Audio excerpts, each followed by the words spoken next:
নমস্কাৰ বন্ধুসকল, আপোনালোকক প্ৰফেশ্যন আসাম ইউটিউব চেনেলৰ পৰা স্বাগতম জনাইছোঁ। বন্ধুসকল, আপোনালোকৰ কাৰণে এটা ভাল খবৰ। খবৰটো হ'ল যে IAF group C civilian recruitment 2021 1515 vacancy. বন্ধুসকল, আপোনালোকৰ কাৰণে ইণ্ডিয়ান এয়াৰফৰ্চৰ পৰা 1515টা ভেকেঞ্চি ওলাইছে। চি গ্ৰুপৰ চিভিলিয়ানৰ আপোনালোকৰ 1515টা ভেকেঞ্চি ওলাইছে। বন্ধুসকল, আপোনালোকে এইটোৰ কাৰণে কেনেকুৱা কোৱালিফিকেশ্যন হ'লে আৰু কেনেকুৱা ডকুমেণ্টছ হ'লে আপোনালোকে এইটোৰ কাৰণে ইলিজিবল হ'ব আৰু আপোনালোকে এইটো কেনেকুৱাকৈ এপ্লাইটো কৰিব আৰু কেতিয়া আপোনালোকে এপ্লাইটো কেতিয়া আপোনালোকৰ এপ্লাইটো লাষ্ট ডেট হয়। বন্ধুসকল, আপোনালোকে ভিডিঅ'টো স্কিপ নকৰাকৈ শেষলৈকে চাই থাকিব, কিয়নো আপুনি যদি স্কিপ কৰি চাই তেনেহ'লে এইটো ভিডিঅ' অকণো বুজি নহ'ব। বন্ধুসকল, আপোনালোকে নিশ্চয় বুজি নহ'ব। বন্ধুসকল, আপোনালোকে ভিডিঅ'টো স্কিপ নকৰাকৈ শেষলৈকে চাই থাকিব, কিয়নো আপুনি মই বাৰে বাৰে কৈ আছোঁ, যদি আপুনি স্কিপ কৰি চাই তেনেহ'লে একো বুজি নহ'ব। বন্ধুসকল, আৰু আপোনালোকৰ ওচৰত এটা ৰিকুৱেষ্ট কি, আপুনি যদি প্ৰফেশ্যন আসাম ইউটিউব চেনেলটো নতুন হৈ থাকে তেনেহ'লে চেনেলটো ছাবস্ক্ৰাইব কৰি বেল আইকনত প্ৰেছ কৰি ৰাখিব, কিয়নো এনেকুৱা নতুন নতুন আপডেট ৰেগুলাৰলি পাই থাকিবলৈ। আৰু বন্ধুসকল, আপোনালোকৰ এটা লাইক, এটা কমেণ্ট আৰু এটা ছাবস্ক্ৰাইবে আমাক ভিডিঅ' বনোৱাত বহুত সহায় কৰে, বহুত সাহস যোগায়। বন্ধুসকল, চাই থাকক ভিডিঅ'টো স্কিপ নকৰাকৈ। Indian air force last date 30 days। বন্ধুসকল, এইটো এডভাৰটাইজৰ পৰা 30 দিনলৈকে আপোনালোকৰ এপ্লিকেশ্যন। বন্ধুসকল, এইটো লাষ্ট ডেট কেতিয়ালৈকে মই আপোনালোকক কৈ দিম। Indian air force has released a notification for the recruitment of 1515 group C civilian vacancy at its various air force stations units across the country. Interested and eligible candidates may apply here. বন্ধুসকল, আপোনালোকে এইটো যদি আপোনালোকে ইণ্টাৰেষ্টেড আৰু eligible হয় তেনেহ'লে আপোনালোকে এপ্লাইটো কৰিব পাৰিব। ইয়াত বন্ধুসকল, আপোনালোকৰ কাৰণে এপ্লাইটো অনলাইন যোগেদি আপোনালোকৰ কৰিবলৈ দিয়া হোৱা নাই। আপোনালোকে কেনেকুৱাকৈ কৰিব আপোনালোকে চাই থাকক। IAF group C civilian recruitment 2021 name of post. আপোনালোকৰ পোষ্টৰ নামটো হ'ব গ্ৰুপ C চিভিলিয়ান আৰু পোষ্টৰ সংখ্যা হ'ল 1515টা। Location wise vacancy. বন্ধুসকল, আপোনালোকৰ এইটোৰ কাৰণে লোকেশ্যন ৱাইজ ভেকেঞ্চি দিছে। Western air command unit, western air command ইউনিটত 362টা, সাউথ এয়াৰ কমাণ্ডাৰ ইউনিটত 28টা, ইষ্টাৰ্ণ এয়াৰ কমাণ্ড ইউনিটছ 132টা, চেণ্ট্ৰেল এয়াৰ কমাণ্ড ইউনিটছ 116 116টা, মেইনটেনেন্স কমাণ্ড ইউনিটছ 479 479টা, ট্ৰেইনিং কমাণ্ড ইউনিট 407 407টা। আৰু ইলিজিবিলিটি ক্ৰাইটেৰিয়া, এইটোৰ কাৰণে আপোনালোকে কেনেকুৱাকৈ কোৱালিফিকেশ্যন হ'লে ইলিজিবল হ'ব। প্ৰথমতে আপোনালোকৰ দিছে এজ লিমিট। এইটো যিহেতু ফ'ৰ্চ লাইনৰ হয়, বন্ধুসকল, আপোনালোকৰ কাৰণে এজ লিমিটটো দিয়া থাকিবই। ইয়াত এজ লিমিটটো দিয়া আছে 18 years to 25 years। The crucial date for determining age limit is the last date of receipt of application. বন্ধুসকল, আপোনালোকৰ এইটো 18 বছৰৰ পৰা 25 বছৰলৈকে বয়সটো সীমা নিৰ্ধাৰণ কৰি দিছে। Age relaxation 3 years for the candidates belonging to OBC। OBCৰ কাৰণে 3 বছৰ ৰিলেক্সেশ্যন কৰি দিছে। আৰু 5 years for the candidates belonging to SC ST। যিসকলে SC ST কেটেগৰী আছে তেওঁলোকৰ কাৰণে 5 বছৰ। আৰু যিসকলে SC ST আৰু যিসকলে হেণ্ডিকেপ, ফিজিকেলি হেণ্ডিকেপ যিসকল আছে তেওঁলোকৰ কাৰণে 10 বছৰ ৰিলেক্সেশ্যন কৰি দিছে। OBC কেটেগৰীৰ কাৰণে 3 বছৰ। বন্ধুসকল, এডুকেশ্যনেল কোৱালিফিকেশ্যন, আপোনালোকৰ এডুকেশ্যনেল কোৱালিফিকেশ্যনটো লাগিব ছিনিয়ৰ কম্পিউটাৰ অপাৰেটৰ। এইটো আপোনালোকৰ আকৌ ভাগ কৰি দিছে পোষ্টকেইটা। ছিনিয়ৰ কম্পিউটাৰ অপাৰেটৰ কাৰণে graduate in mathematics or statistics from a recognised university and one year experience in the electronic data processing. বন্ধুসকল, আপোনালোকৰ ছিনিয়ৰ কম্পিউটাৰ অপাৰেটৰ কাৰণে গ্ৰেজুৱেট কমপ্লিট থকা হ'ব লাগিব আৰু মিনিমাম 1 year আপোনালোকৰ এক্সপিৰিয়েঞ্চটো থকা হ'ব লাগিব।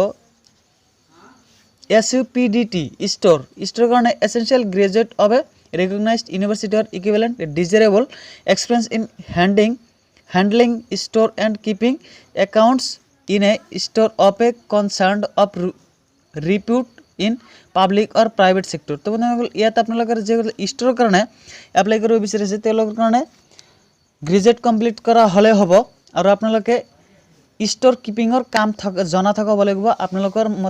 আপোনালোকৰ এক্সপিৰিয়েঞ্চ চাৰ্টিফিকেট থকা হ'ব লাগিব। Steno GD2 এইটোৰ কাৰণে 12th class পাছৰ ইকুইভেলেণ্ট ফ্ৰম ৰিকগনাইজড বৰ্ডৰ ইউনিভাৰ্চিটি স্কিল টেষ্ট নৰ্মছ। এইটোৰ কাৰণে আপোনালোকে হায়াৰ ছেকেণ্ডেৰী পাছ কৰা হ'লে হ'ব। আৰু আপোনালোকৰ ইংলিছ হিন্দীটো জনা থকা হ'ব লাগিব। লোৱাৰ ডিভিজন ক্লাৰ্ক LDC এইটো 12 পাছ আপোনালোকৰ কাৰণে 12 class pass from a recognised board a typing speed of 35 WPM in English. তো আপোনালোকে 35টাকৈ আখৰ লিখিব পৰা থকা হ'ব লাগিব আপোনালোকে 1 মিনিটত। তো এইটো লোৱাৰ ডিভিজন ক্লাৰ্ক LDC 12 এটা আপোনালোকে হায়াৰ ছেকেণ্ডেৰী ক্লিয়াৰ কৰি থকা হ'ব। হিন্দী টাইপিষ্ট এইটো হিন্দী টাইপিষ্টৰ কাৰণে 12 class pass from a recognised board a typing speed of 35 WPM in English or 30 WPM in Hindi on computer. তো আপোনালোকে কম্পিউটাৰত 1 মিনিটত মিনিমাম 35টাকৈ আখৰ লিখিব পৰা হ'ব লাগিব। এইটো হিন্দী টাইপিষ্টৰ কাৰণে। ষ্ট'ৰ কিপাৰৰ কাৰণে essential 12 class or equivalent qualification from a recognised board or university desirable. তো এইটোৰ কাৰণে ষ্ট'ৰ কিপাৰৰ কাৰণে 12 ক্লাছ পাছ কৰা হ'লে হ'ব। Experience in handling store. তো এইটোতো এক্সপিৰিয়েঞ্চ খুজিছে আপোনালোকে প্ৰাইভেট ছেক্টৰে হওক আপোনালোকে পাব্লিক ছেক্টৰে হওক। তো এইটো আপোনালোকে ষ্ট'ৰ কিপাৰৰ কাম জনা থকা হ'ব লাগিব। Civilian mechanical transport driver. তো এইটো আপোনালোকৰ ড্ৰাইভাৰৰ খুজিছে মেট্ৰিকুলেশ্যন পাছ অৰ ইকুইভেলেণ্ট। ইয়াত আপোনালোকে হায়াৰ ছেকেণ্ডেৰী নালাগে, আপোনালোকে মেট্ৰিক পাছ কৰা হ'লে হ'ব আপোনালোকে। আৰু আপোনালোকৰ ইয়াত লাগিব ড্ৰাইভিং লাইচেঞ্চ লাগিব। আপোনালোকে ড্ৰাইভিং লাইচেঞ্চটো মাষ্ট বি লাগিব। এজন কোক লাগিব। অৰ্ডিনেৰী গ্ৰেড মেট্ৰিকুলেশ্যন এইটো আপোনালোকৰ মেট্ৰিকুলেশ্যন থকা হ'লে হ'ব, মতলব মেট্ৰিক পাছ কৰা হ'লে হ'ব। 1 year এক্সপিৰিয়েঞ্চ ইন ট্ৰেড। তো এইটো ট্ৰেডৰ কাৰণে 1 years এক্সপিৰিয়েঞ্চ থকা হ'ব লাগিব। Painter skill 10 pass from a recognised board or institute. এইটো আপোনালোকৰ পেইণ্টাৰৰ কাৰণে এটা ক্লাছ 10 পাছ কৰা হ'লে হ'ব। তো বন্ধুসকল বহুতকেইটা পোষ্ট হয়, মই যদি ডিটেইলছ ক'ব যাওঁ বহুত সময় লাগিব। তো মই কেৱল পোষ্টকেইটাৰ নামটো কৈ আছোঁ আৰু আপোনালোকৰ কেনেকুৱা কোৱালিফিকেশ্যন হ'লে আপোনালোকে এপ্লাইটো কৰিব পাৰিব।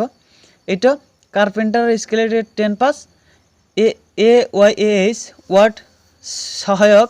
এইটোৰ কাৰণে আপোনালোকৰ মেট্ৰিকুলেশ্যন এইটো হায়াৰ ছেকেণ্ডেৰী বা আপোনালোকে মেট্ৰিক পাছ কৰা হ'লে হ'ব। হাউচ কিপিঙৰ ষ্টাফৰ কাৰণে ফিমেল। এইটোৰ কাৰণে আপোনালোকে মেট্ৰিক পাছ কৰা হ'লে হ'ব। Housekeeping staff HKS matriculation. Laundrymen এইটো এছেঞ্চিয়েল মেট্ৰিকুলেশ্যন এইটো passed. Mess staff essential matriculation. Multitasking staff এইটোৰ কাৰণে matriculation. Vulcaniser matriculation. Tailor skilled 10 pass এইটো 10 pass. Tinsmith skill 10 pass. Coppersmith and sheet metal worker এইটোৰ কাৰণে 10 পাছ। ফায়াৰমেনৰ কাৰণে essential matriculation অৰ equivalent. তো এইটোৰ কাৰণে মেট্ৰিকুলেশ্যন মতলব মেট্ৰিক পাছ কৰা হ'লে হ'ব, মেট্ৰিক পাছ কৰাৰ তলত হ'লেও হ'ব। ফায়াৰ ইঞ্জিন ড্ৰাইভাৰ এইটো matriculation. FMT fitter mechanical transport এইটো 10 পাছ। ইণ্ডাষ্ট্ৰিয়েল ট্ৰেইনিং থকা হ'ব লাগিব, IIT থকা হ'ব লাগিব আপোনালোকৰ। ট্ৰেডছমেন মেট এইটোৰ কাৰণে matriculation. Leather worker 10 pass. Turner 10 pass. Wireless operator machine HSW GD2 এইটোৰ কাৰণে ইণ্ডাষ্ট্ৰিয়েল ট্ৰেইনিং IIT থকা হ'ব লাগিব। সিলেকশ্যন প্ৰচেছ আপোনালোকৰ সিলেকশ্যন প্ৰচেছটো হ'ব all application will be scrutinized in terms of age limit, minimum qualification, documents and certificate. Thereafter, eligible candidates will be issued call letters for written test. যিসকলে এটাৰ কাৰণে আপোনালোকে এপ্লাই কৰাৰ পিছত যিসকলে এটাৰ কাৰণে টিকিব তেওঁলোকৰ কাৰণে কল লেটাৰ্ছ আহিব এটা ৰিটেন টেষ্টৰ কাৰণে।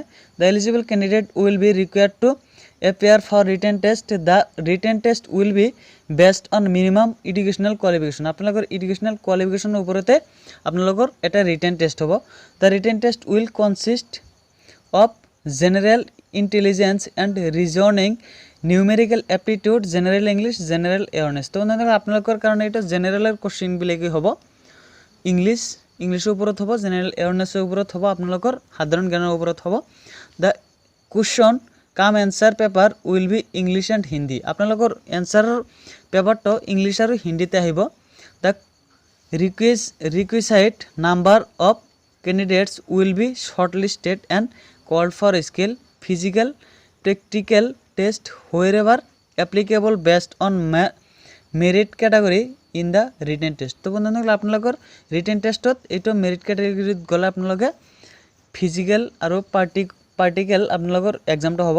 Shortlisted candidates are to bring original certificates, copies of annexure attached with application. তো বন্ধুসকল আপোনালোকে attached কৰি আপোনালোকৰ অৰিজিনেল কাগজ পাতিখিনি পঠাই দিবলৈ। হাউ টু এপ্লাই আপোনালোকে কেনেকৈ এপ্লাইটো কৰিব, আপোনালোকৰ এপ্লাই কৰোঁতে লাগিব all documents in support of educational qualification, age, technical qualification, physical handicap, experience certificate and caste certificate issued by the competent civil authorized.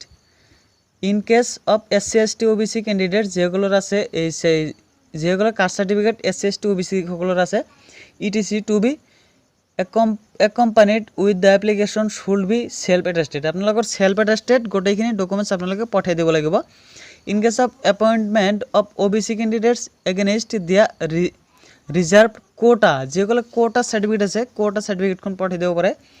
Are in case of ex serviceman self attested photocopy of discharge book is to be submitted along with the application. তো আপোনালোকে এটা এপ্লিকেশনটা কৰিব পাৰিব। আপোনালোকে ex serviceman যেগুলো আছে self attested photocopy আর discharge book তো মই নাজানো। তো আপোনালোকে এইটো যেগুলো এক্স সার্ভিসম্যান আছে তেওঁলোকে হয়তো গম পায়। Application from duly typed in English Hindi আপোনালোকে ইংলিশ আৰু হিন্দীতে লিখিব পাৰিব। With recent photograph, passport size, duly self attested, any other supporting documents, self attested, self addressed envelope with stamp as ₹10. Pasted address should be typed in English Hindi আপোনালোকে English হিন্দীত লিখি দিব। আৰু application for the post of dash and category তো বন্ধুসকল আপোনালোকে ইনভেলপত ভৰাই ইনভেলপৰ ওপৰত লিখিব লাগিব application for the post of dash and category two passport size photograph same as fixed on the application form. Last date আপোনালোকে লাষ্ট ডেট মনত ৰাখিব। The last date for receipt of application form is 30 days from the date of publication. Date of advertisement 3 to 9/4/2021 তো বন্ধুসকল এপ্ৰিলৰ 9 তাৰিখলৈকে এটা আপোনালোকে এপ্লাইটো কৰি থাকিব পাৰিব।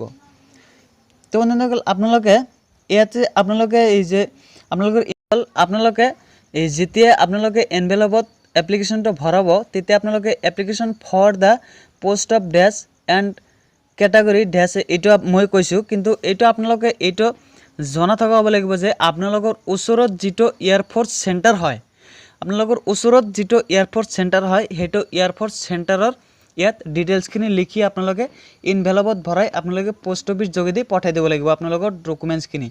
এইটোৱে আপোনালোকৰ এপ্লিকেশ্যন। তো বন্ধুসকল আজিলৈকে ইমানেই। যদি ভিডিঅ'টো ভাল লাগে এটা লাইক কৰিব, এটা কমেণ্ট কৰিব আৰু শ্বেয়াৰ কৰি বন্ধু বান্ধৱীসকলক জনাই দিব। তো নেক্সট ভিডিঅ'ত আকৌ লগ পাম। যদি আপুনি প্ৰফেশ্যন আছাম ইউটিউব চেনেলটো নতুন হৈ থাকে তেনেহ'লে চেনেলটো ছাবস্ক্ৰাইব কৰি বেল আইকনত নিশ্চয় প্ৰেছ কৰি ৰাখিব। তো আজিলৈকে ইমানেই। ভিডিঅ'টো চোৱাৰ বাবে সকলোকে ধন্যবাদ জ্ঞাপন কৰিছোঁ।